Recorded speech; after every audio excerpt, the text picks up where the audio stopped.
the sofa. From the most uncomfortable chair. Hi everybody and welcome. Thank you so much for joining us for the Q&A for Not Sorry, the new film co-presented by Artist Mundi and Taking Flight Theatre. I'm Letty Clark. I'm the Curator of Public Programmes at Artist Mundi, and I'm very excited to be here today with Steph Back and Elise. We're also joined by Stephen, who is a BSL interpreter, who you should be able to see on the screen. And off screen, we also have Leanne, who's also interpreting today. Just a quick introduction. Steph and Elise, would you just quickly introduce yourselves for the Q&A, please? Hi everybody, my name is Steph. That's my sign name. I'm a white woman. I've got brown curly hair that currently in two buns on the top of my head. I'm wearing a red t-shirt and I work for Taking Flight Theatre Company. My name is Elise Davison. I'm the Artistic Director of Taking Flight Theatre Company. I am a very short, middle-aged woman with pale skin and kind of bob length hair.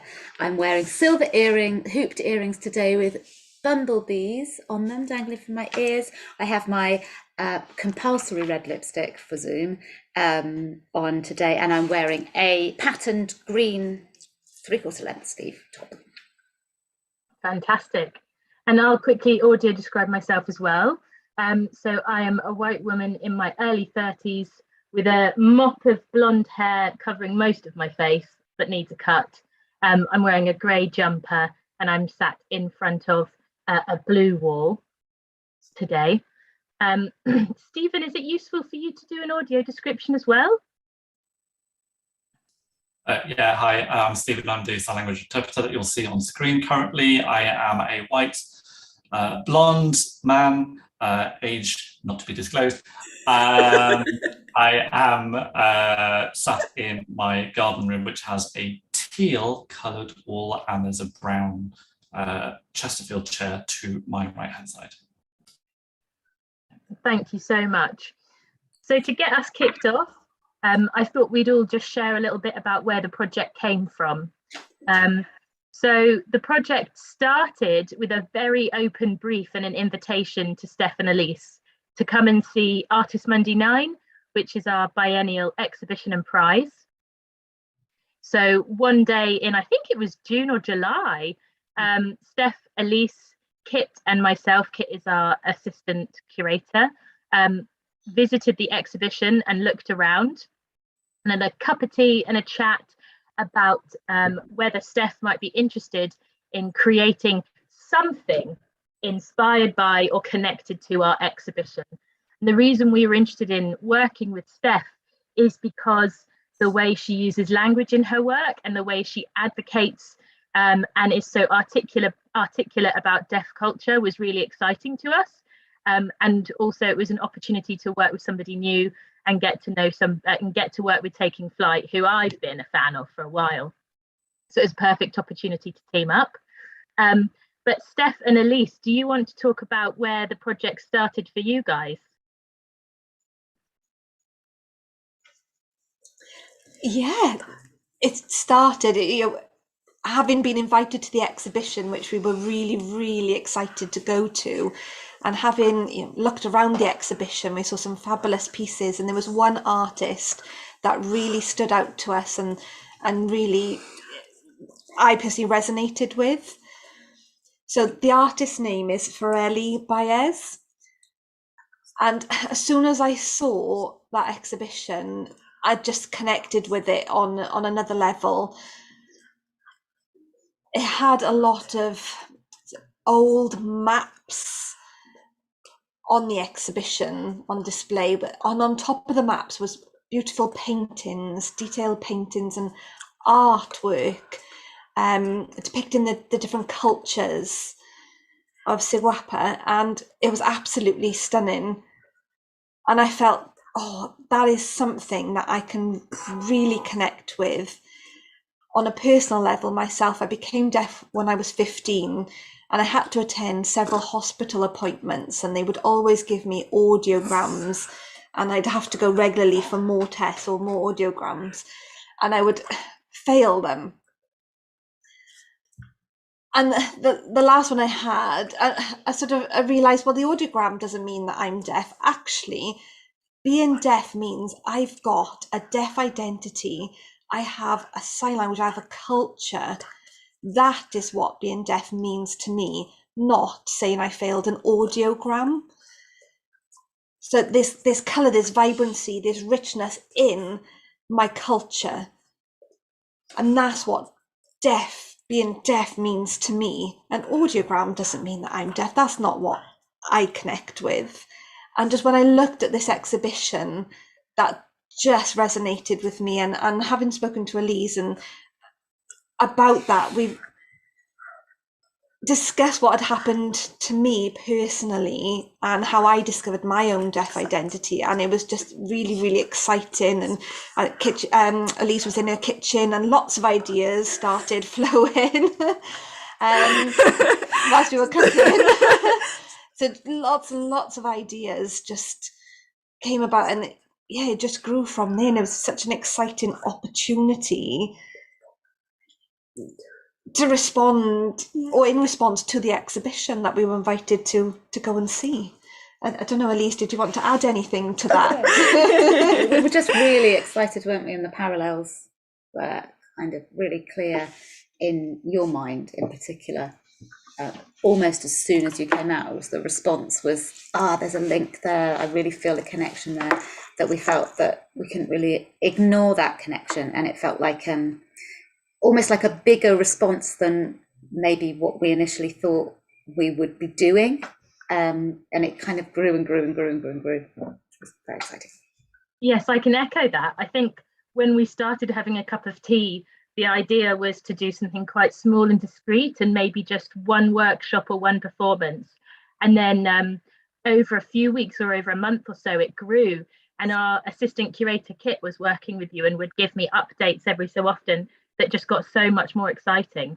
And I think one of the things that has been a lovely opportunity was to, instead of having it as a live performance, was to film it so that it can, it's not the same as being live in the room together, of course, but now it has quite a nice long life to it. And I know that Nick and Marcus, who worked with you guys on the filming, also got a lot out of it and enjoyed it. Sorry, a little frog in my throat today. That brings us on nicely potentially to another question. But before we do, just to let everybody who's watching know, if you'd like to ask a question, we really encourage that. There's lots of beautiful questions that can be asked about this work. Please just write it in the chat box, which should just be underneath this video on either the Artist Mundi website or on YouTube, wherever you're watching from. But to carry on, sorry, Steph, you were talking about what it was like to fail an audiogram. And that reminds me of a few conversations we've had about how the work has been informed by a conflict between the medical model versus the social model of deafness. I was wondering if you could tell us a little bit about that from your perspective as well, please. Yeah, of course. So way back when, before I became deaf, everything was a problem. My ears were broken. There was a problem with my ears that had to be fixed. Something had to be improved. So in terms of the medical model, I was the problem. There was something wrong with me and I needed to change or fix something within me. And then I came across the social model, and that's where society is the one that needs to make changes. There's nothing wrong with me. I am deaf and I am fabulous, and there is nothing I need to change about me personally. So it's simple things like bringing in interpreters. It could be having a flashing light if somebody knocks the door. So there's nothing that I need to change physically myself. So it's where society can make those changes, so it doesn't put anybody at that disadvantage. So I never say I lost my hearing. I gained my deafness. So this is something that's incorporated within the social model. It's really being proud of who I am. It's being proud of my sign language, my British Sign Language. I have a language. It's just the same as any other spoken language, English, Welsh. I have my own language. And that's really, really important to me. Yeah, thank you so much. So Becky Davies has asked a question which is very similar to the next question I was going to ask, and might draw out some other things, which is, what inspired the elaborate nature of the paper audiogram dress that you're wearing the first half of the film? Well, where do we start? Elise is smiling here because she did have a part to play in the creation of this. Our first thought, before we even considered a dress, was to have a massive audiogram on the floor. And then I would throw paint all over it and lots of colour just to hide that audiogram. And we thought that would be beautiful. And then our thinking evolved. And it was the regular hospital visits where they were constantly sort of labelling me. You know, all, you know, their medical jargon, everything had to be, there was something wrong physically with me. There are lots of different labels they were giving to me. And it was only when I started to feel confident with my deaf identity and being involved in the deaf community that I realised who I was as a person. So in the video where you can see me sort of taking off all these audiograms, that's me discovering who I am and my own identity. So the style of the dress with all the audiograms on is sort of it's around sort of the 1880s sort of era, that style of dress back in the Victorian times.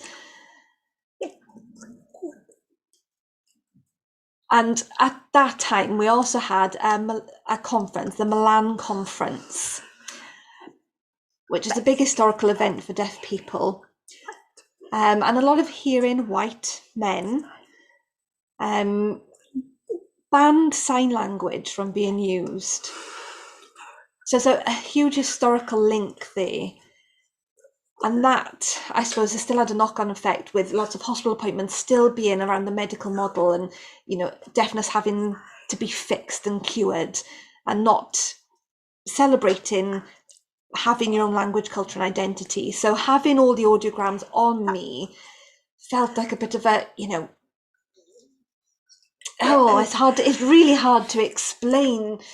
Also the restriction of like a corset style dress, that kind of restriction, and being made to conform, I think was part of our thinking, because the dress evolved in various ways and we kept trying to, you know, as much as you can pull in a paper dress as in a corset, try to, and also still move and breathe, try to make it a bit more restrictive, so it sort of represented those things that are being imposed by the outside.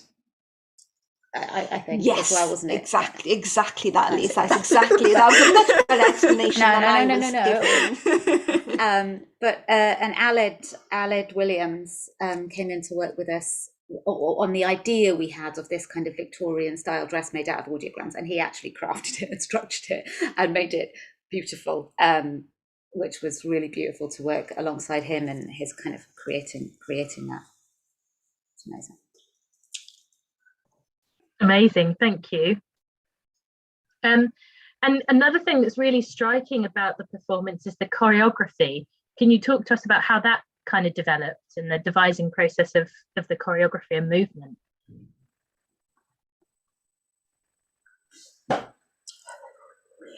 So Elise and I we do a lot of work with Carol, and he came in, and he's a movement dance expert. Is there a better title for that? Sort of, when Carol came in, we didn't really know what movement we wanted to put in, but we knew that it would be very movement based.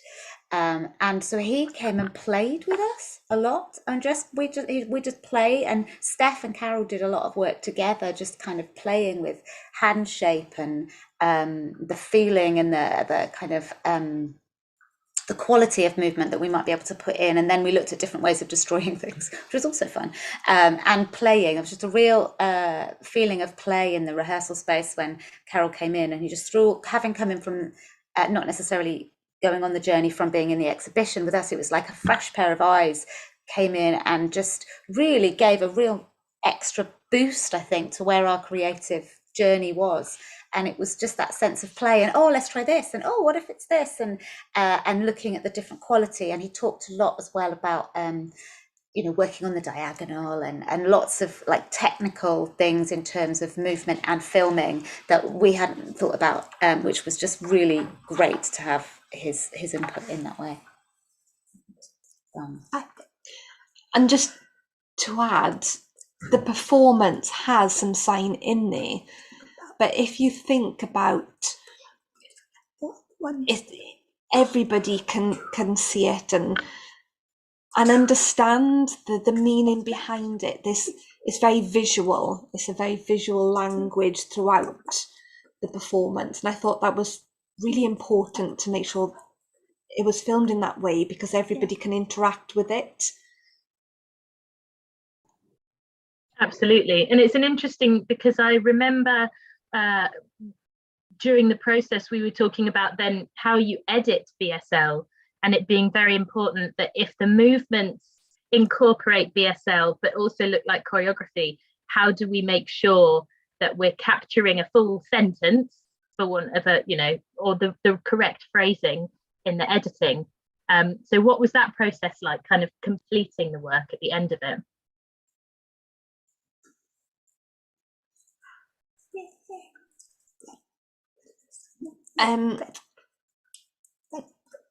It was Redbrck. I don't know the sign name, unfortunately, for it, but Redbrck. The two people that we worked with from Redbrck were really, really enthusiastic and really wanted to make sure that they didn't cut off any important meaning there.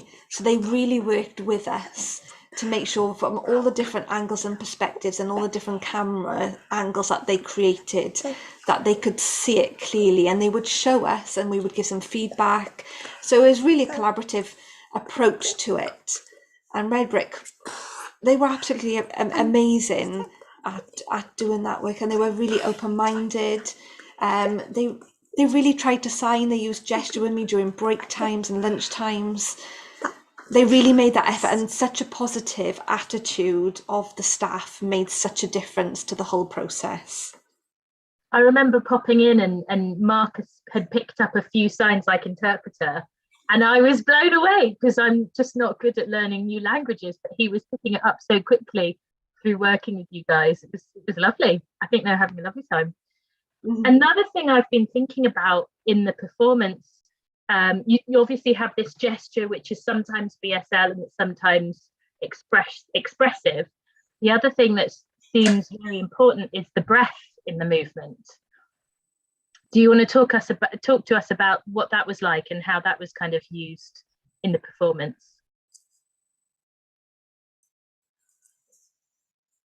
Yeah. For me, as I can't hear, it was the emotion that I was feeling, the emotions of delivering the BSL, and sometimes I didn't really know what I was producing or conveying as such. It was the emotion behind it. And I've been an actor for quite a while, and Elise always has given me feedback on my breathing and how important that is to a performance. So I'm glad I was breathing through it. Please breathe. It is very important to make sure you keep breathing. I think the breath. Oh, sorry. Carry on, Steph. It's just, for me personally, being deaf, when I start a project or a performance, anything that I do, I never think about the sound aspect of anything. And why Elise and I work so well together is that Elise shows me different ways to understand the sound that's happening in the space. I don't know whether I'm making any sense here. I have complete trust in the person that I'm with, and if they tell me if we add a specific sound, that it will get the desired effect. So we need to look after our hearing audience as well. But for me, it's not something that I really can participate in. I think there's not a temptation, that's the wrong word, but there's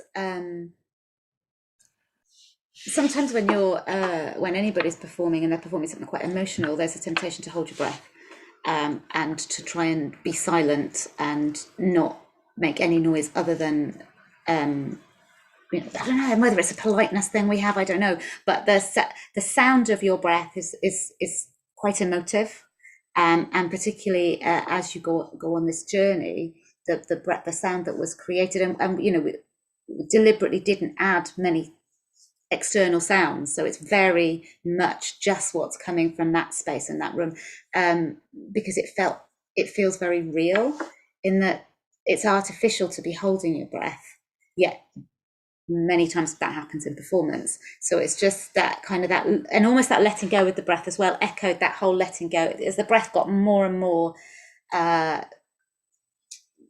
frequent, louder. I'm struggling for the kind of way to explain it, but as the dress was ripped off, the sound of your breath became more audible, and that really demonstrated the emotional journey that was going on. But also, in a release of breath, it's a release of that constraints, it's a release of all the things that were there as well, and that was amplified again in the way that your breath was released, if that makes sense. Oh, absolutely. And it's interesting because when we all understand the feeling of breath in our lungs, so as a way of conveying emotion, it's a really powerful one, because we kind of feel it with you, or at least I do.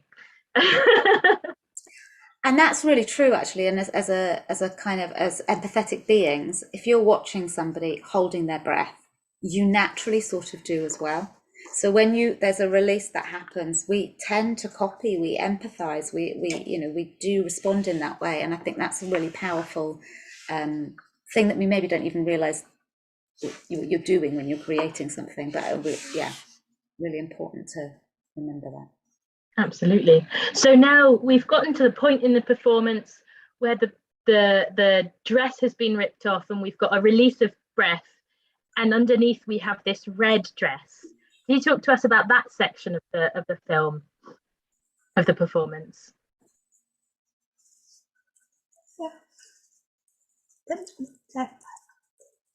So when we went to the exhibition, when we were looking at Forelli Baez's designs and the colours that she was using, it was that bright red that just reflected the culture and the proudness that they have in their own cultures. Red is such a strong, bright colour. It just embodied my pride in my culture, and I wanted to show that explosion of colour, just to show that I'm such an assertive person compared to the black and white of the audiograms. That's very sterile. So having that red rip through, I think conveyed the difference between the past and then the present. Amazing, thank you. And red is very sexy, isn't it? We wanted it to be sexy.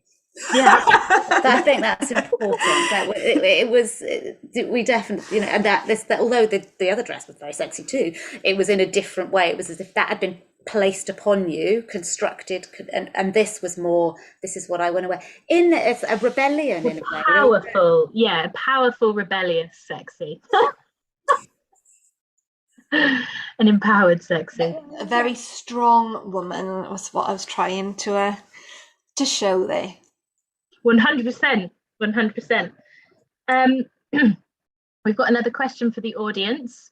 It feels like this was a really collaborative process. Can you tell us a bit about this and perhaps this process at Taking Flight? So how you guys embed collaboration into what you do?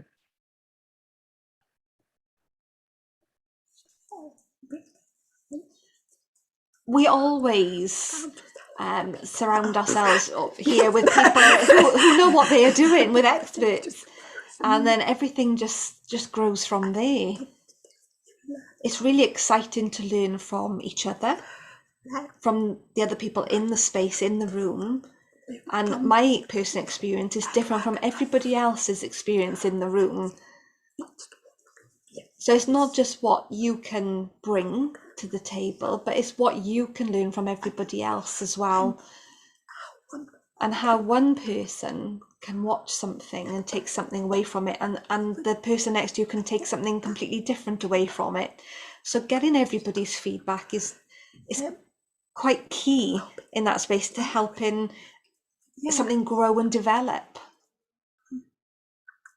That and it can be a very noisy space, a very busy space, but that's really beautiful. It's just really beautiful to have so many people feeding into an idea, that exactly what Steph said. I'm just repeating now. And also, my story, my journey in life, I know what happened. I was there, and Elise knows me so well. We've worked together for many years now.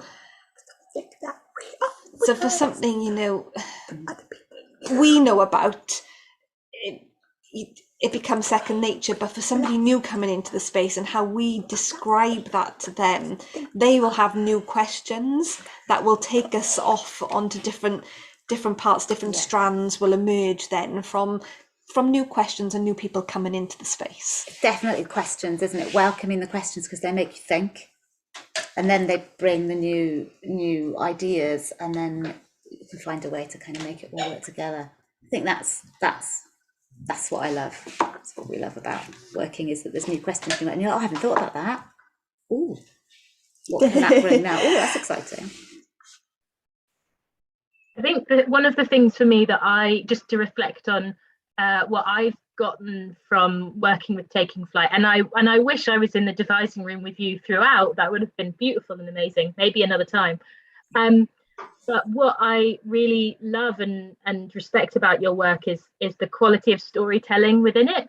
So definitely this collaborative approach, and an approach that's reflective of a genuine commitment to inclusivity, but also the way that you tell your stories leaves no one behind, or is very inclusive, and is just so compelling and interesting. And I'm very interested in how we tell stories and how we connect with one another.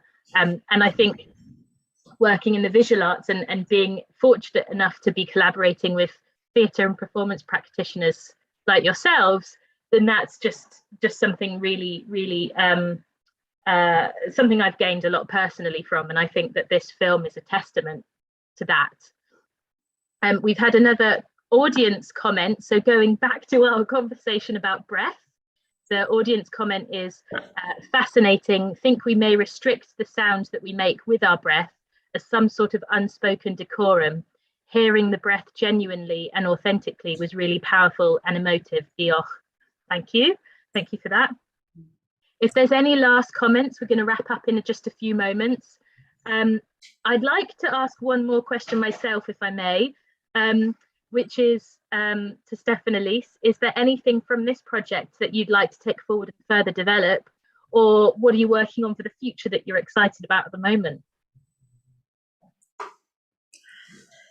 Oh, that's a big question. I think from this project, it's really exciting about where we could take this project and what we can do in the future. The film was almost 5 minutes long. You know, what could happen if we expanded on that? And and in Taking Flight, we have lots of interesting things happening at the minute. I'll pass you straight over to Elise for more information. I was just going to say that when we were in the devising space, there was, as always happens in devising spaces, so many things that came out of this project that we kind of parked and went, not for this one, not for this bit. There were so many elements of this story, this journey, things that came up that we were like, oh, this is a show, this is a stage production, this is so there's a lots of about this and around this particular idea that I think is still kind of there, kind of growing, and it would be really interesting to see what comes from it. But working in film, which is a medium that's quite new to, well, certainly to me, was really exciting, and I really enjoyed it. And I can't say how brilliant the guys at Redbrck were in terms of making that a really collaborative story to be told. You know, the idea of the storytelling, that's what makes us human, that's what connects us to each other. They really were with us on that journey of how best to tell this story. And it was such a beautiful space to be in. Actually, it was so beautiful and so collaborative in every way. It was beautiful, and I'd love to do more of it. We've got Taking Flight, I've got lots of things in the pipeline. It's probably best just to keep an eye on our website or sign up to our mailing list and stuff like that, rather than me talking for ages. But in terms of the legacy of this project, I think it would be really interesting to see where it goes next. It was just a joy to make, and I'm really excited with what the project was, what we came up with. Really excited and really grateful for the opportunity to work with you guys as well, because we haven't yet done that, and it's always really exciting to start to collaborate with new people. So diolch yn fawr for that opportunity. Oh, thank you. Well, diolch yn fawr from us as well. And from my perspective, I'd love to see more of Steph's story and storytelling.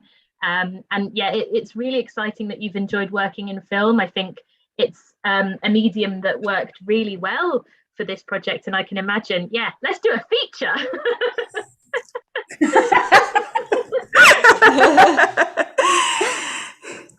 We've got one last comment from Claire Lamont, who says, absolutely loved the performance. Thank you so much for making and sharing this.